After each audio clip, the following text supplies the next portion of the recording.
నా పేరు డాక్టర్ ప్రదీప్ రచకొండ. నేను కార్డియోథొరాసిక్ సర్జన్ని. పేషెంట్ గ్యాస్ పెయిన్ అంటారు, ఒకరొకరు ఛాతీలో నొప్పి అంటారు. కానీ గ్యాస్ పెయిన్ అనుకొని ఇంట్లో ఉంటారు.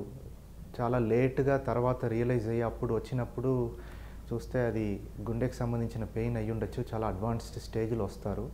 కడుపుకు సంబంధించిన పెయిన్‌కి కూడా ఒక టర్మ్ ఉంది, హార్ట్ బర్న్ అంటాము.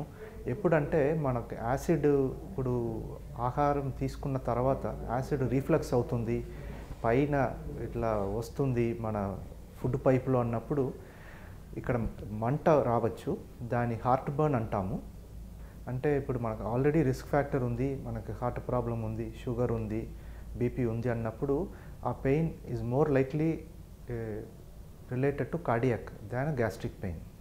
అదే ఇప్పుడు మీకు ఆల్రెడీ అల్సర్ ప్రాబ్లం ఉంది, యాసిడ్ రిఫ్లక్స్ ఇష్యూస్ ఉన్నాయి, ఇంతకు ముందు ఎప్పుడైనా మీకు దానికి ట్రీట్మెంట్ తీసుకున్నారు లేదా ఎండోస్కోపీ చేయించుకున్నారన్నప్పుడు ఈ pain is more related to gastric than cardiac.